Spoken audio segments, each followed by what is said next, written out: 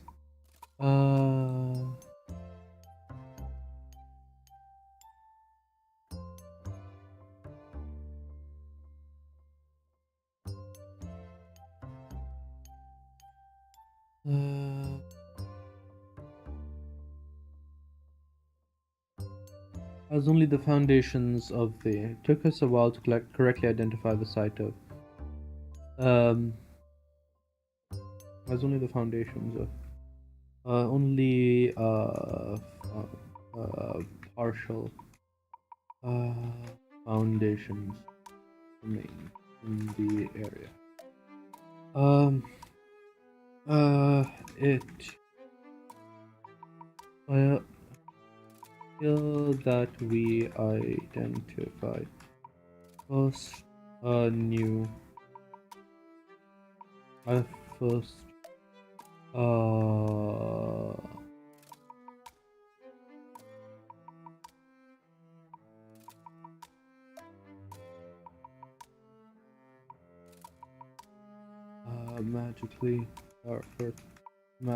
magically altered animals.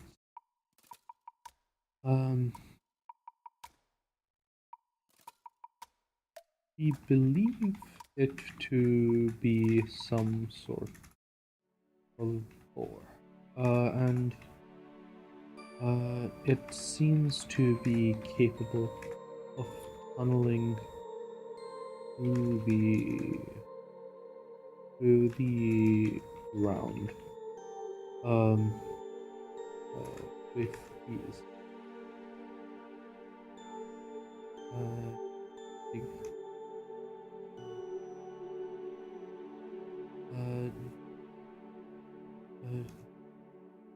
Yes, so ease.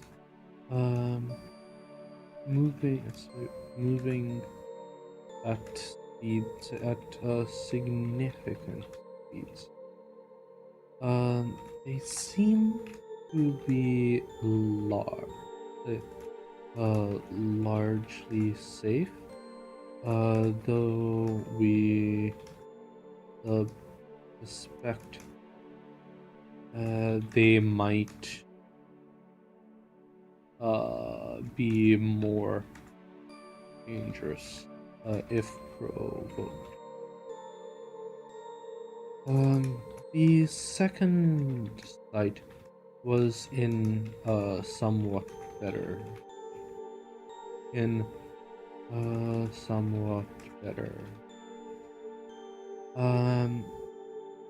The foundation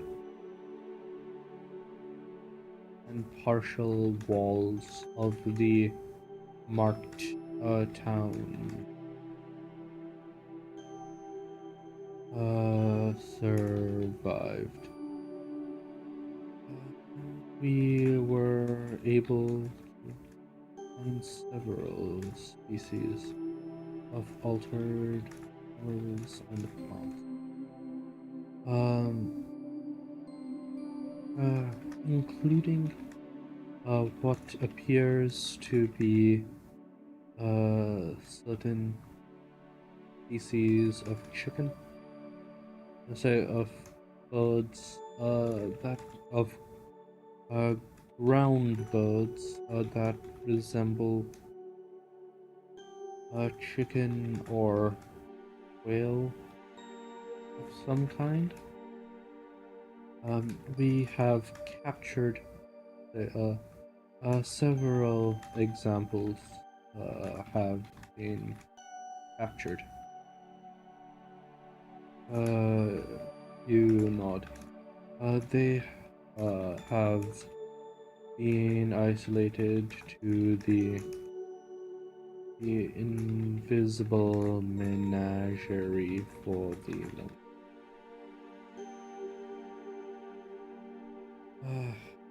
Yes.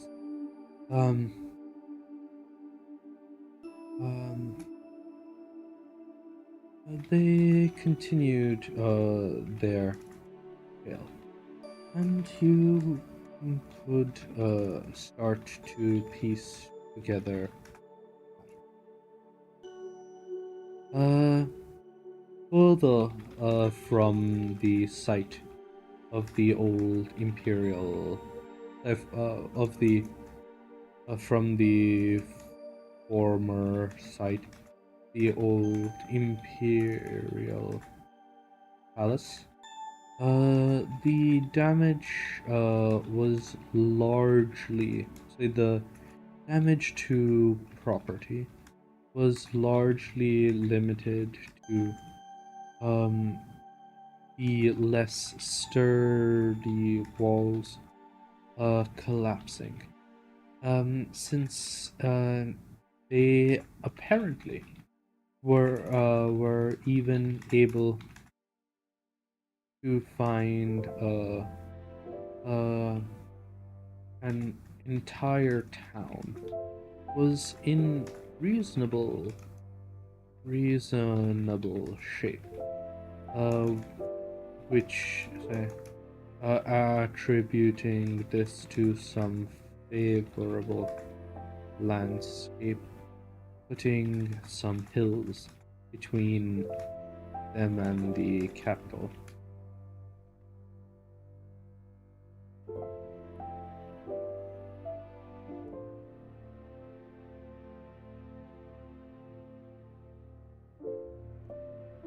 Uh, but uh, but as they grew closer, the devastation was far more thorough. Um, after the first 2 days of travel, the land was um no longer first 2 days. There were no obvious, no easily noticeable signs of human human construction. Um,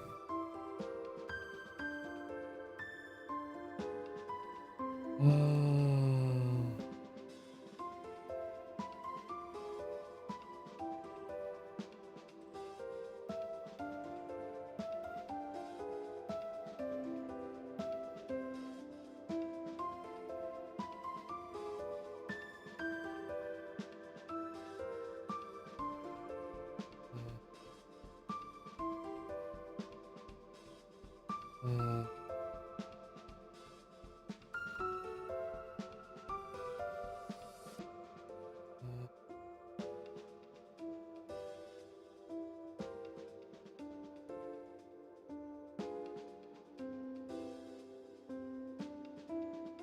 uh,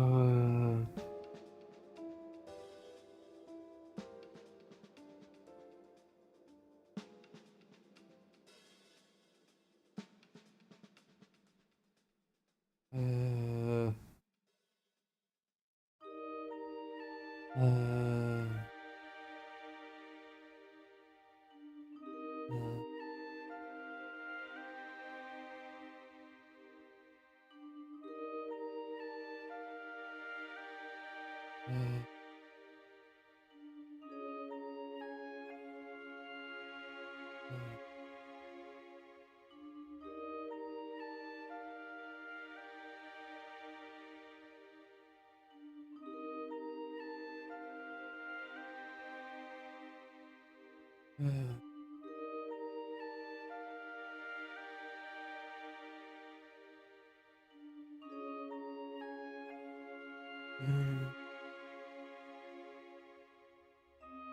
uh,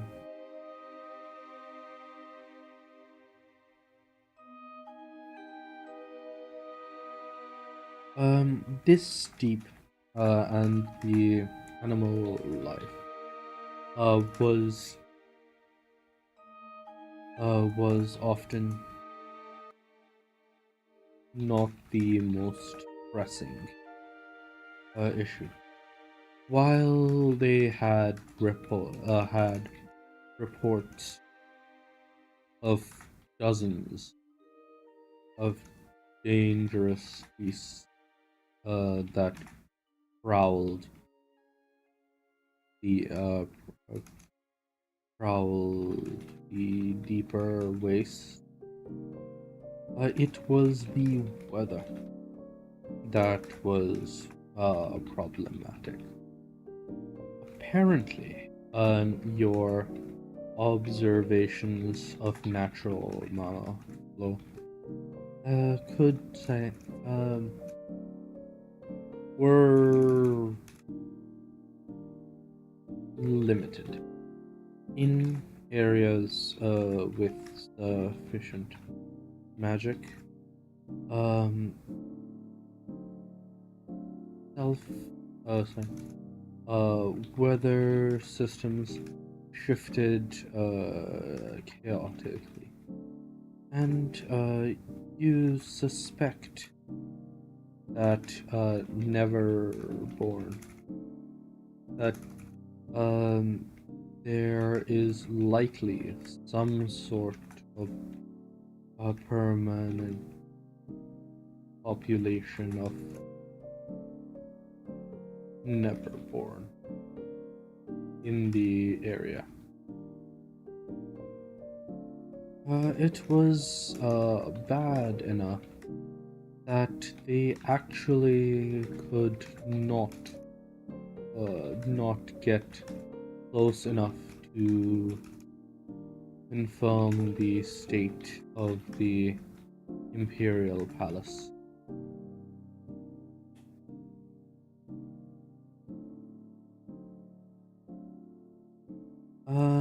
They were able to detour around the horrific storm that seemed to be permanently situated.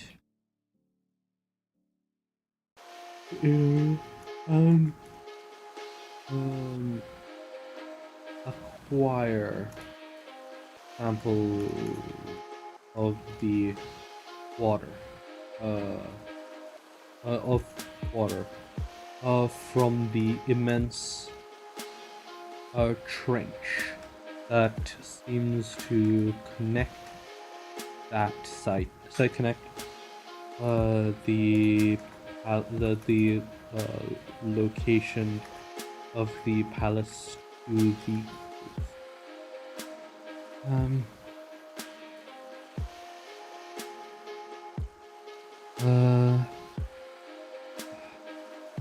that had actually been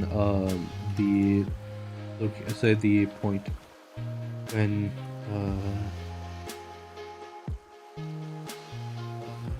Koto got injured. While they had done their best steer clear of any any animals within the area, they had missed the fact that it was inhabited, that it was apparently the spawning. It was apparently the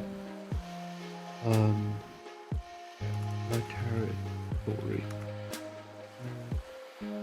of some sort of swarming insect.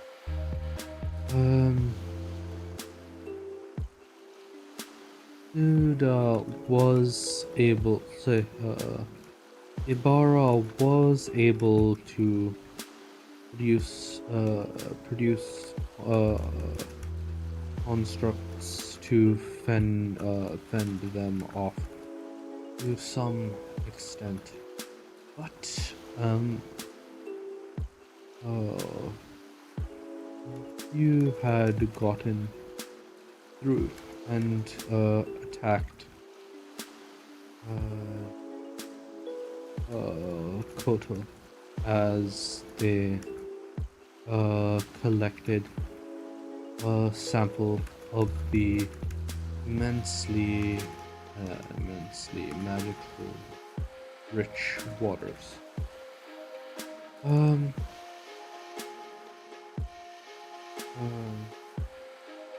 Koto confides in you that if such an injury had been sustained in say elsewhere, they might not have survived. While the capital wastes were immensely dangerous, the sheer amount of ambient magic had significantly um, im- let's say, improved the effectiveness of the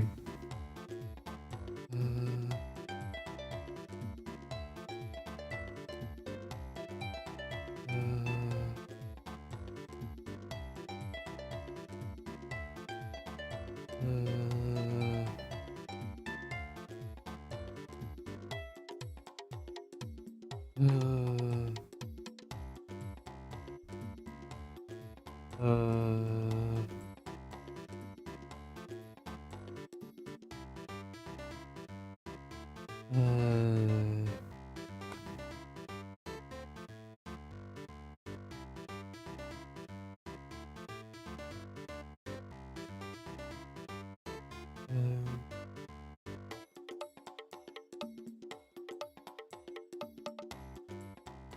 of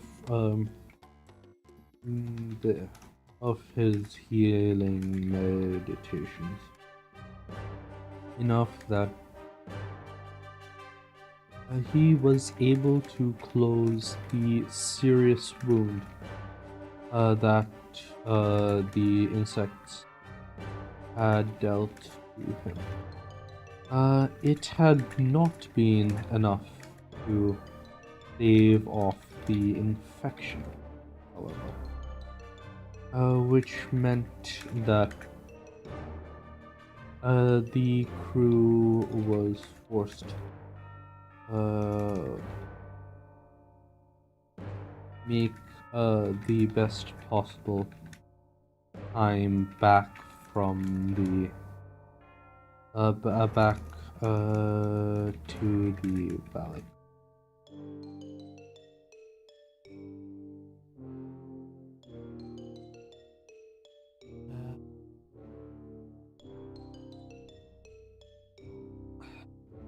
The capital, as you had somewhat changed. Capital waste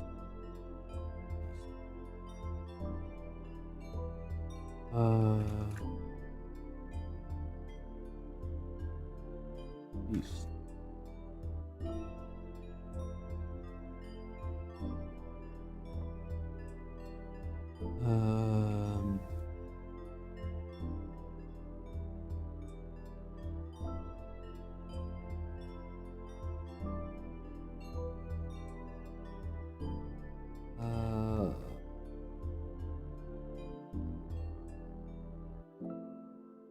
A giant ground bird.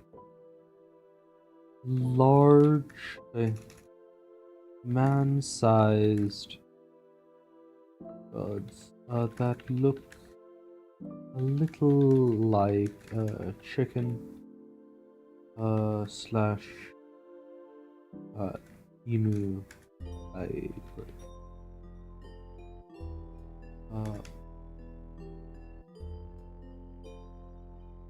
Slash secretary bird hybrid.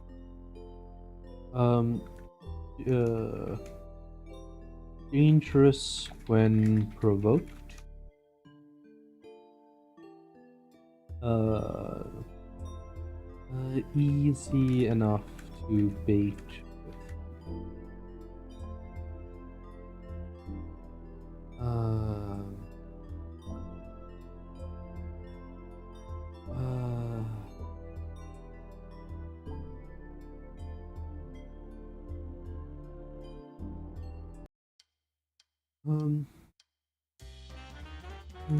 Unfortunately, that also means that that the full mapping of the waste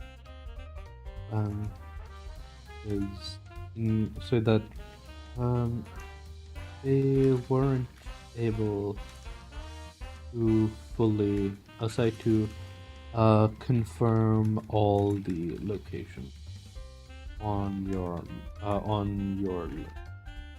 Enough that you believe that the maps you have are still largely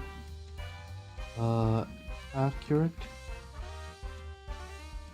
but you do not uh,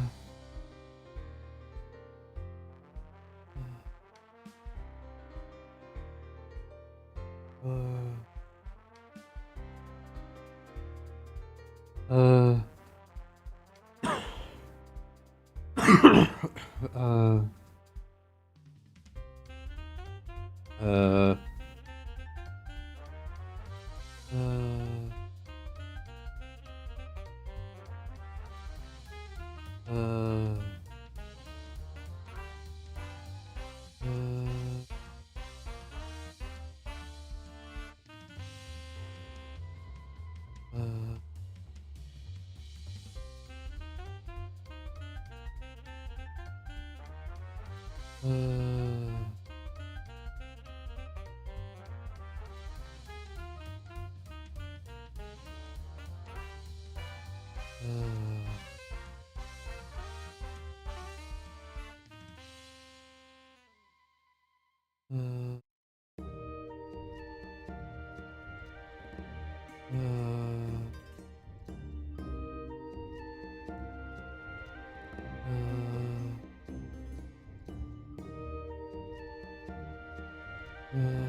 not no.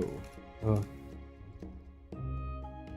Much of what exists past about past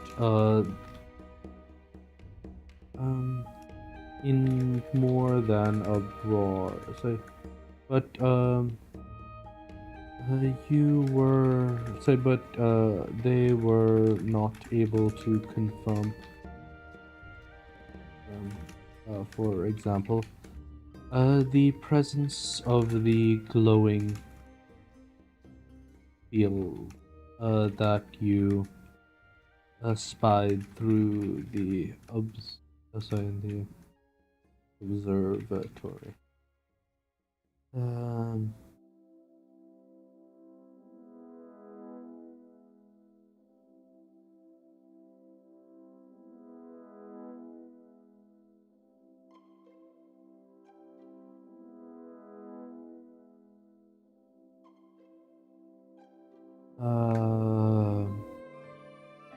rock.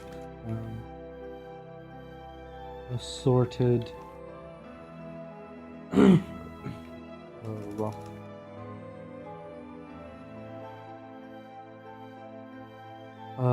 Large bird.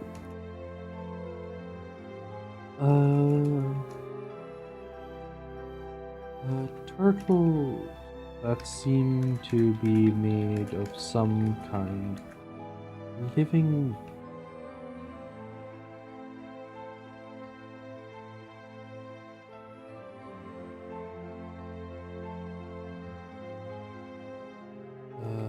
some kind of living wrong.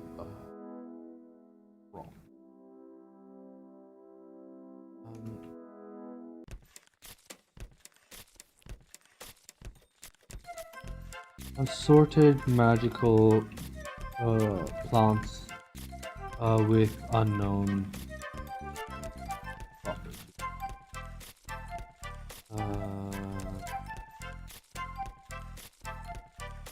10x pulls on gacha, on magical plant gacha.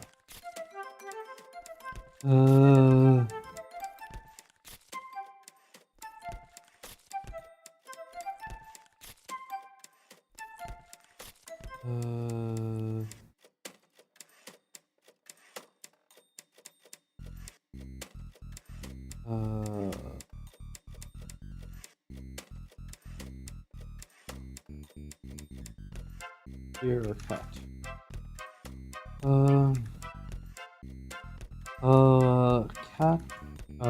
Cat-like creature.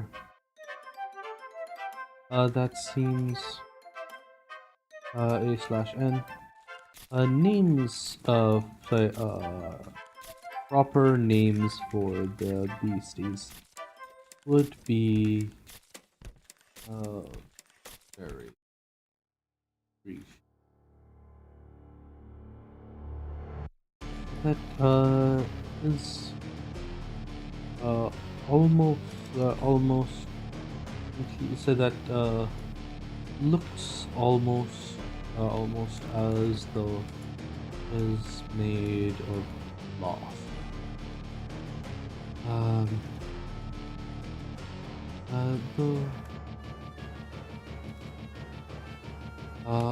Only one, and it seems to have adopted one of your expedition.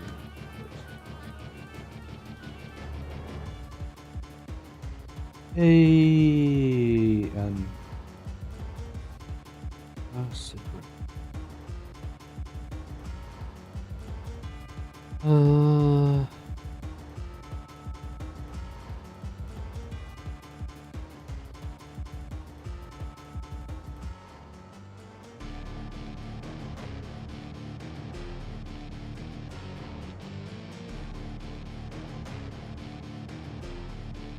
Large.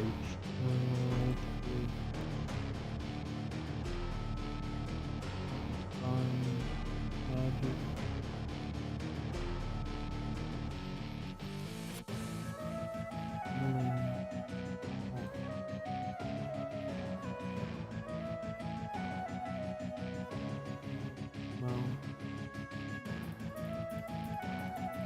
There we go.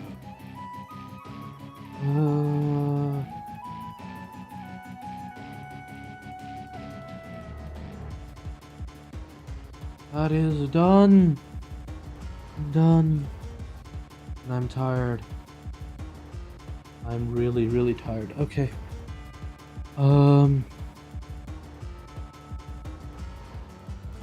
Okay, let's get this going. So I want to work on this downforce projector slash cold air, say cooling system.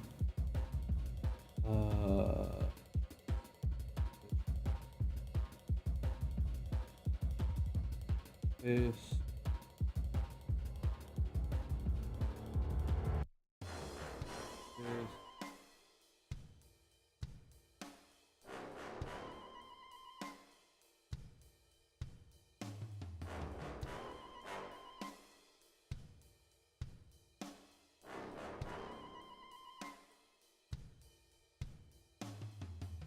I'm going to expand the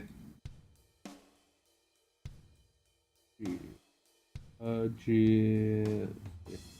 going to expand the rear profile of this as well as the top profile of this so that we have a sense there. I'm going to make the assumption that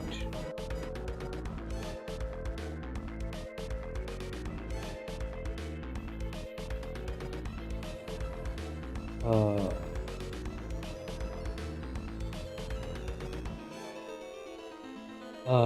there's like additional venting on the bottom to give enough air for that. I'm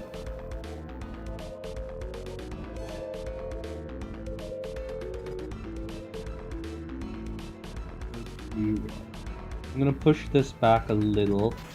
So I do want the wheel wells to like slightly protrude into the passenger compartment.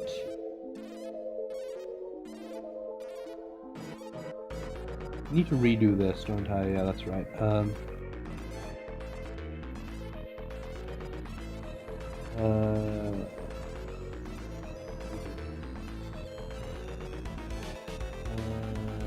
Esports. We want to hide that and that.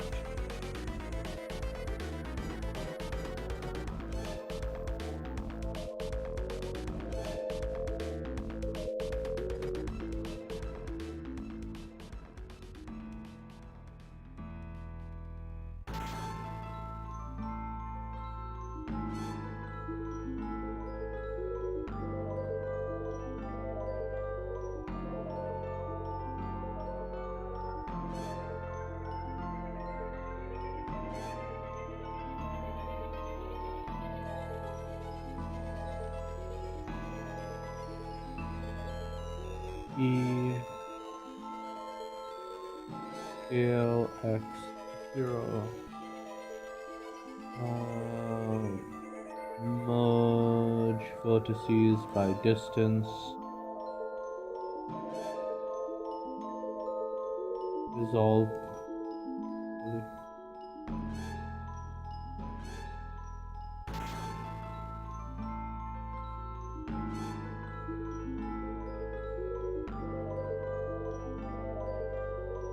Resolve edges. There we go. The reason I want this is because I want to switch from. So I know I have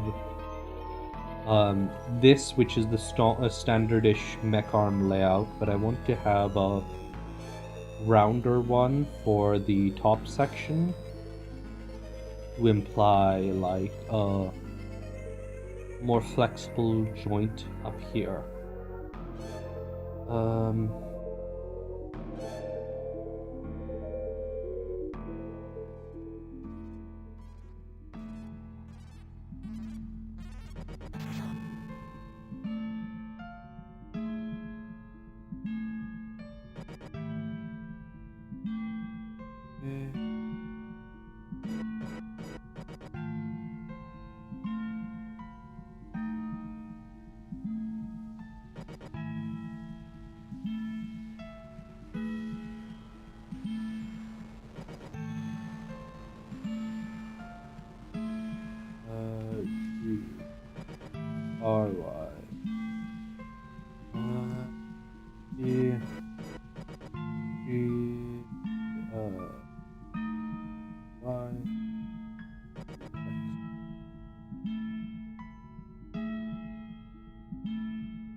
RF.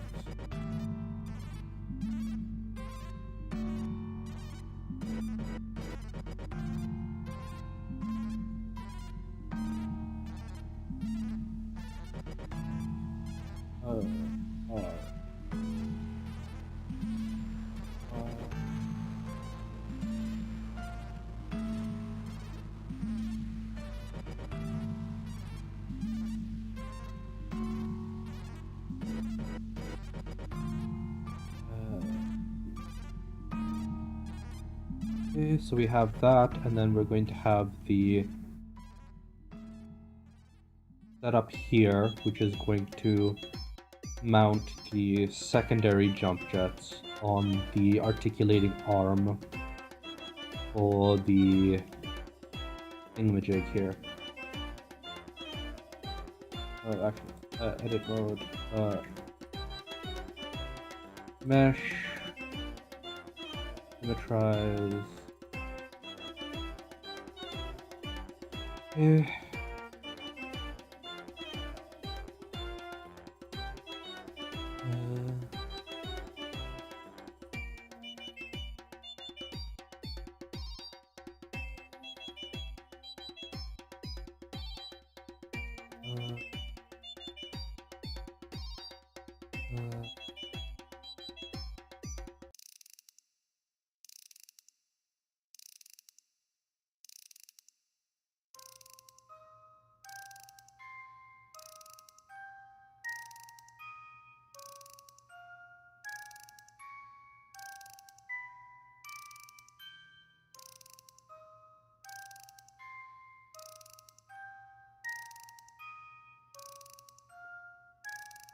Oh god, really? This program sometimes.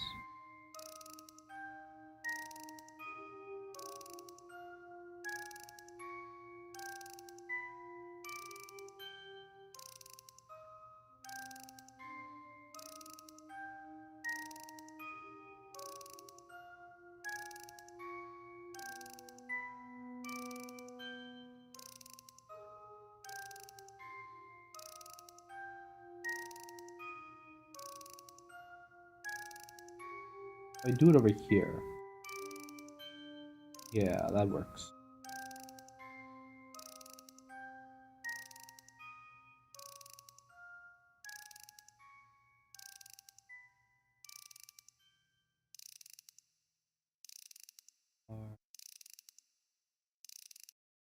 RF.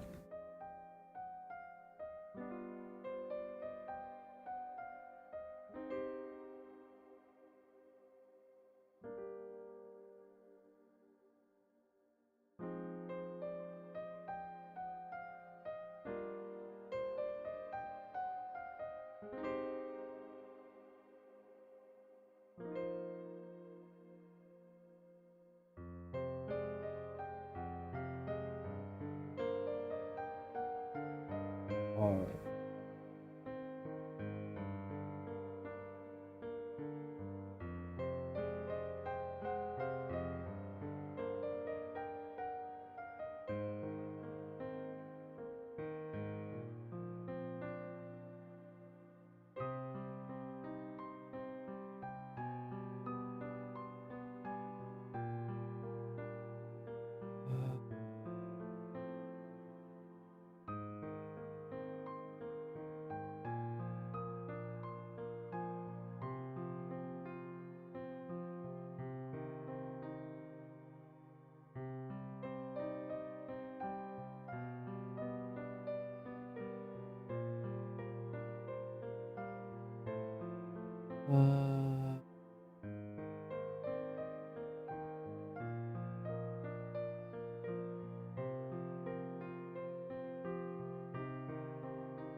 Okay.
Okay.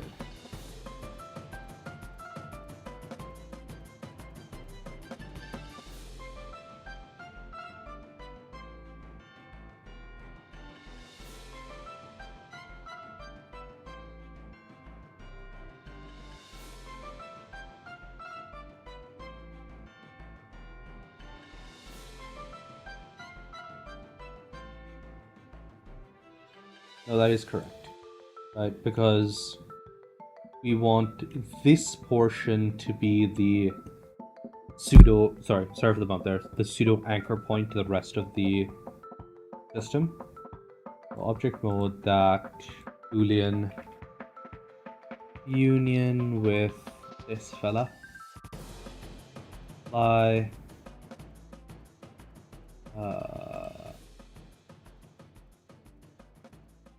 delete that. Cool.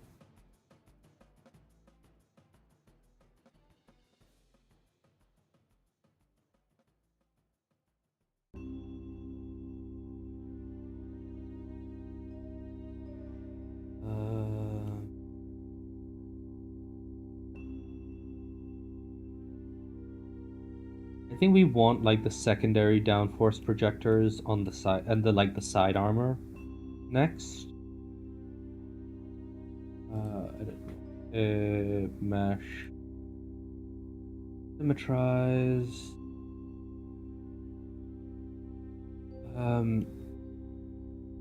We want the secondary. So we want the wheel armor, like the rear wheel armor, and the secondary downforce enhancers.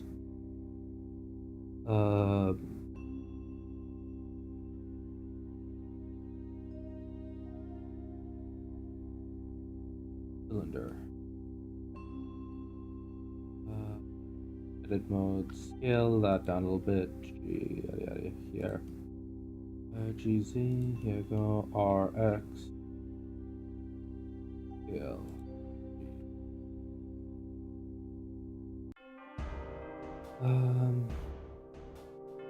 I don't actually care about the clipping because the main thing is going to be the external geometry.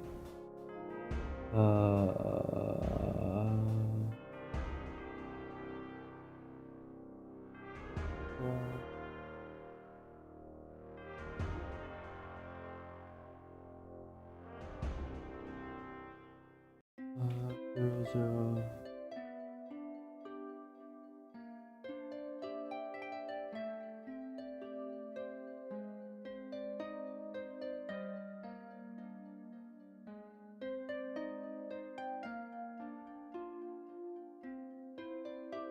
Okay.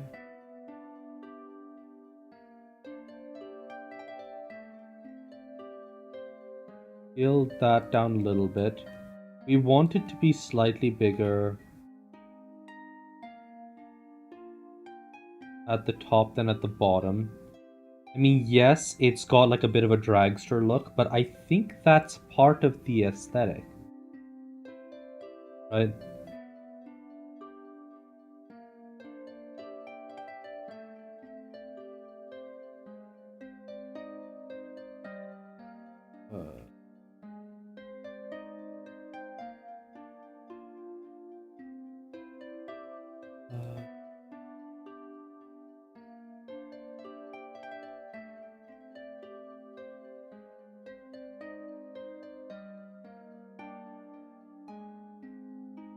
Right?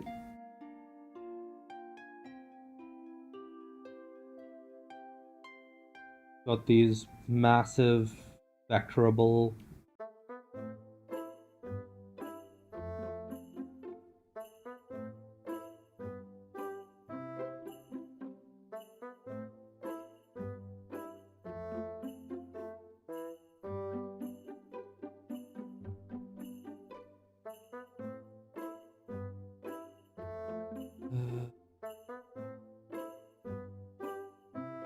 Actually, hold on. I'm gonna delete that. Delete everything. I think what I want this to be is like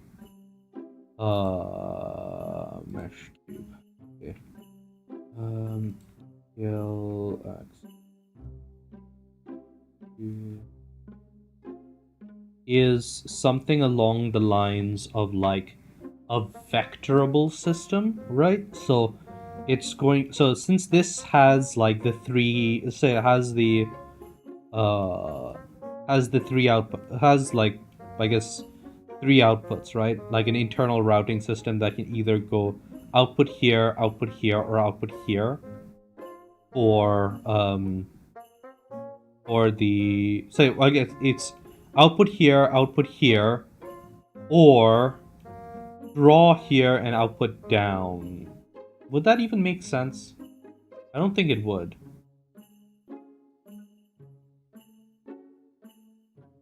No, yeah, it would. For the purposes of like, no, I don't want to overcomplicate it. No, I'm not going to do anything with like reverse downforce stuff. But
subdivide Gx, extend out that way, so that we have the impression that there is like this big downforce engine here. That's basically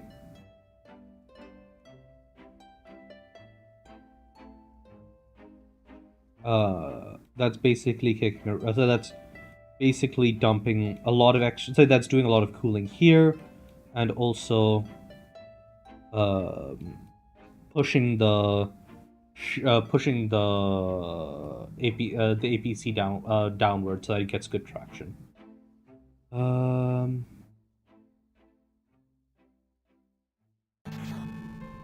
Good mode A. Oh, actually, probably subdivide. Grab that. Join that. Easy. No, I think it looked better without me doing that.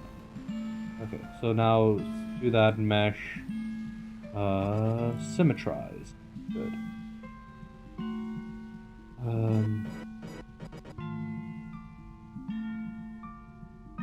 Object mode, add mesh cube. Edit mode, scale Z much smaller. GX, GY.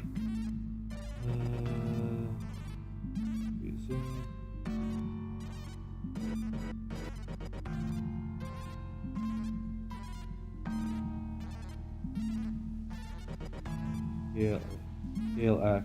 Oh god. Scale X. We want that and then we want it to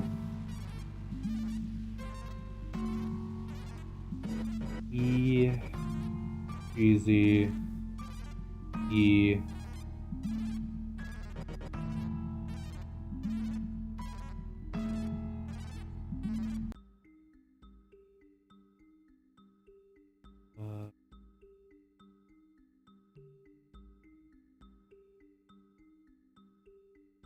easy,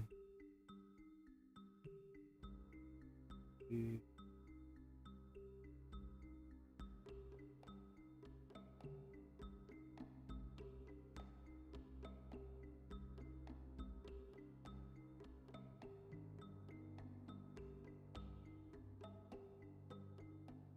G.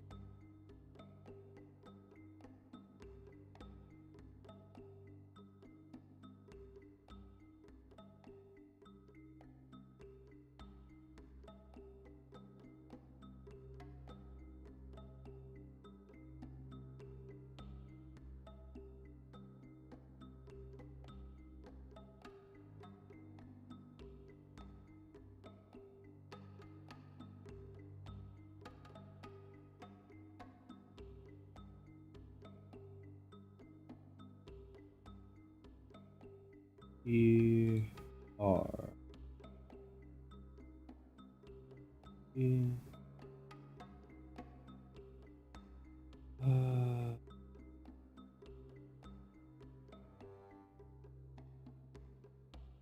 and then we do the bulk blocks for the passenger compartment and the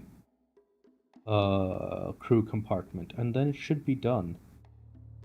I still don't like the rear wheels being exposed like this, though. Let's extend that as well.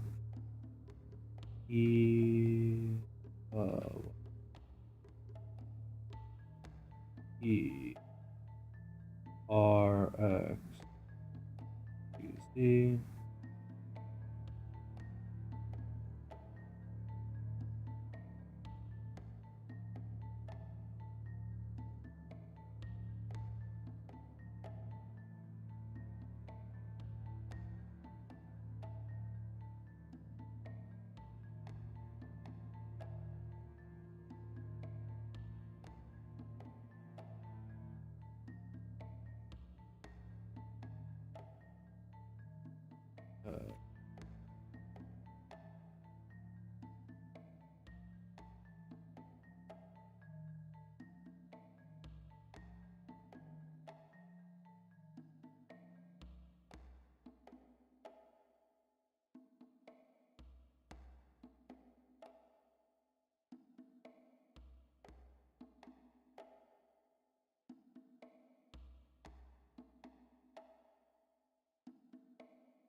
There we go.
Object mode, add mesh.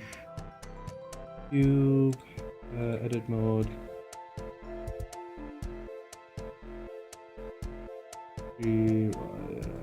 Scale X.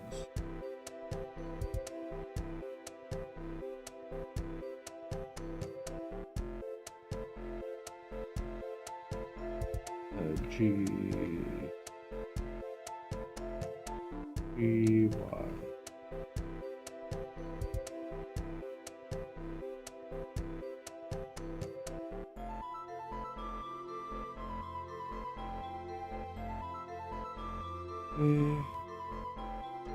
And then we're going to do a quick bevel for that chunky battle techie look.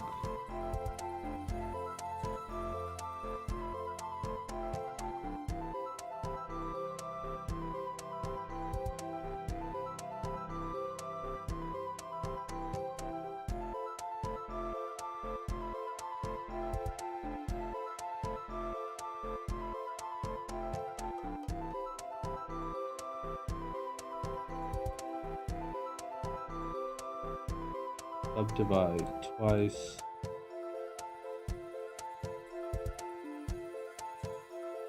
Yeah.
Scale X.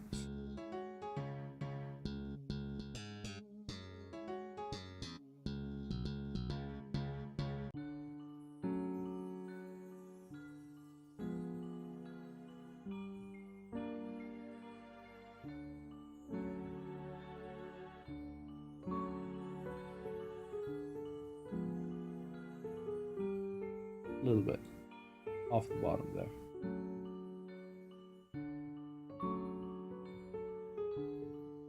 I know it doesn't look like the nicest chip in the world, and nicest mesh symmetries. I know it doesn't look like the best. Oh wait, no, I need to add another block right here. That's where I'm missing everything. There's the block that goes above the... Yeah, basically forgot the entire cockpit block. Okay. Edit mode. Subdivide. Twice. Grab that. J. Oh, wait, no. Subdivide. J. J, 3, Y.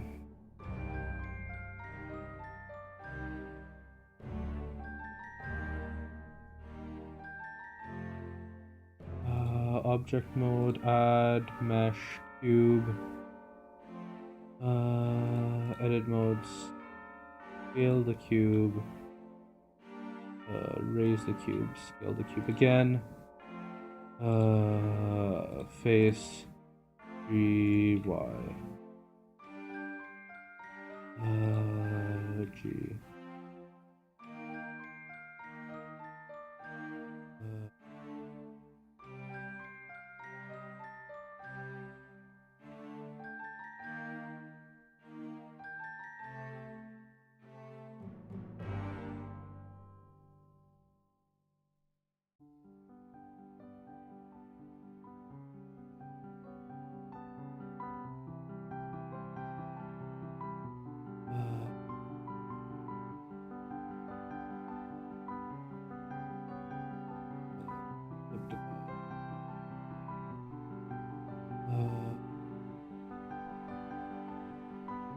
Bevel that back.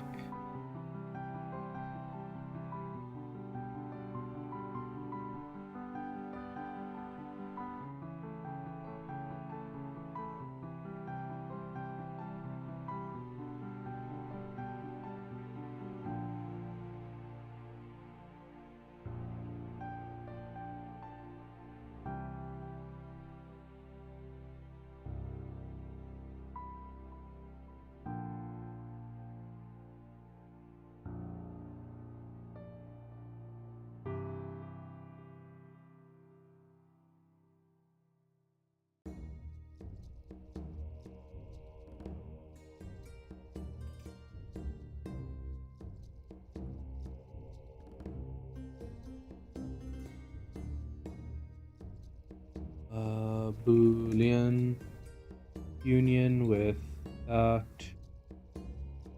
apply use a Boolean union with that, apply delete. Oh god. Boolean union with that.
Yeah, it looks good.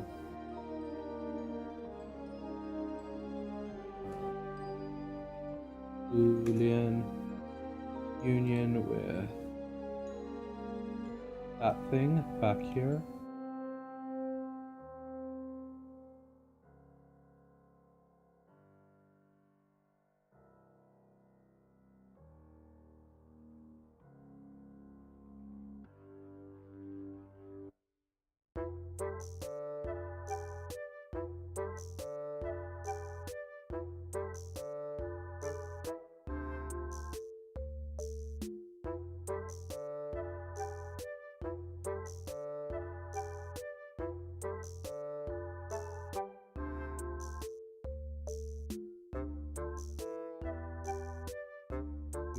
Shift X.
Whatever.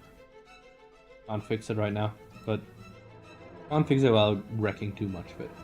But yeah, I'm actually kind of happy with that. We've got basically everything that I wanted. We've got the side jump jets, the rear jump jets, the downforce generators, forward thing. It doesn't quite have the overall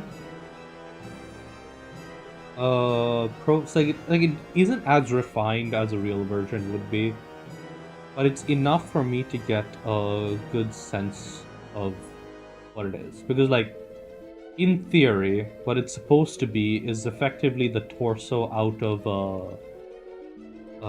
what's it called? It's the it's sort of like the torso out of where do they do it? Night Sky. That's like the approximate defensive capabilities of this thing. Which means it's survivable and say it's got decent survivability and it's damned fast.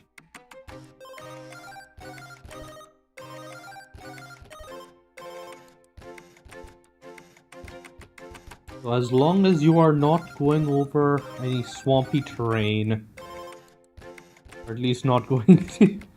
I mean, in theory, you could be going fast enough to like hydroplane over it. But I think at the massive weight of this thing, that you would have to go some pretty damn fast to hydroplane in this.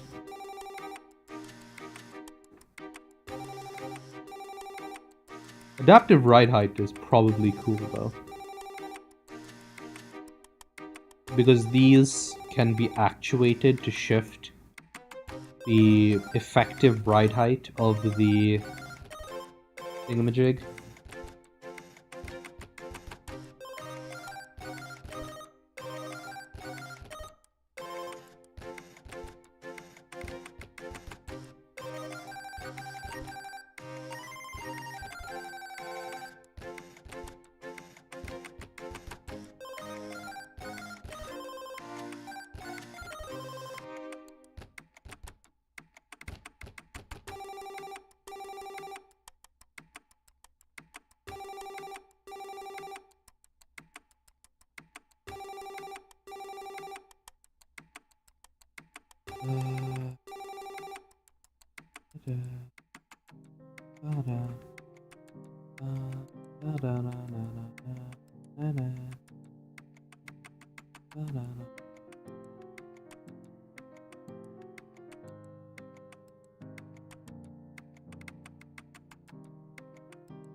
So downforce can either, so depending on the terrain, downforce can either be applied down, back, or they can be turned off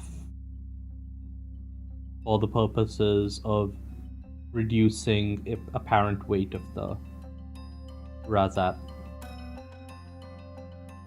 But outside of that, you've got like a fairly large crew compartment here, say like passenger compartment here, that is very comfortably appointed. And then you have the cockpit, which is like fairly bulky still, right? Like lying across here is about 2 meters.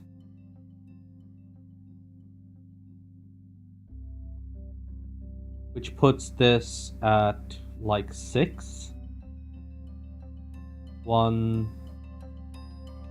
So you enter over here. You've got space here for like a person. I mean, it's a luxurious space back there, but yeah.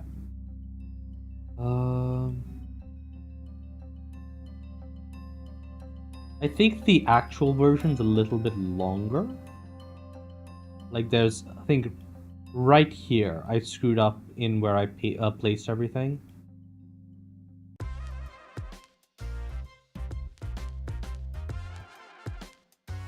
Oh yeah, hold on, I can... Boolean.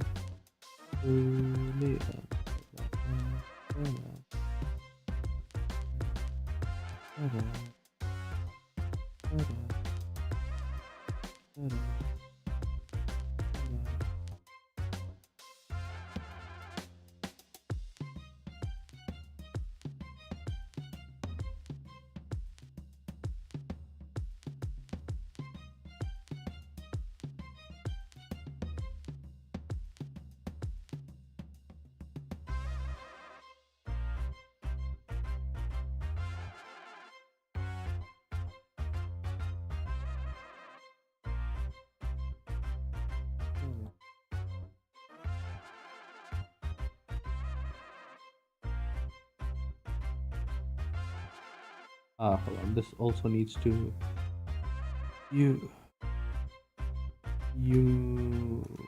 Boolean. Union. This thingamajig.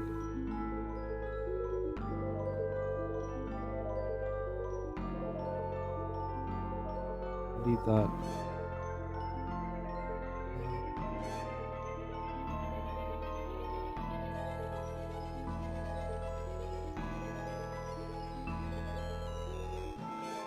So if I do this, do that, and that, and grab everything past this point,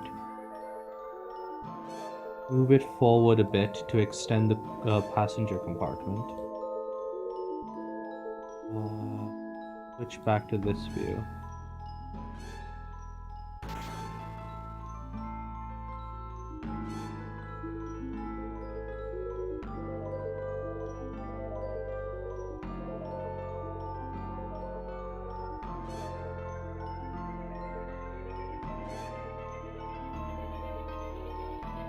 Yeah, that looks way better actually. I mean, yes, it's a little long, but it needs the wheelbase. Right? Got a nice hefty crew compartment now. Yes, I like that. Still boxy.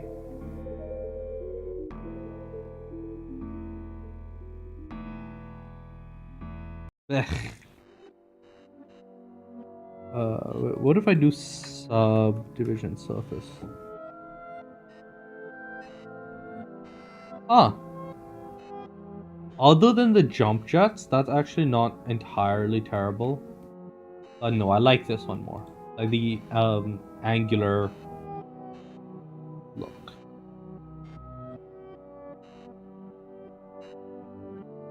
So now it is, you enter here, big couch, so big sitting area, big sitting area, big sitting area.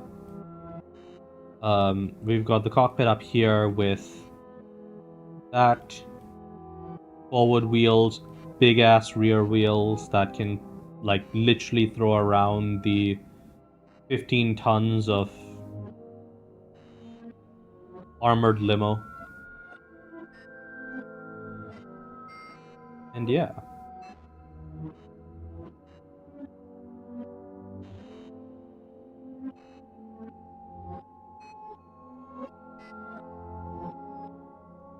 I'm kind of happy with that.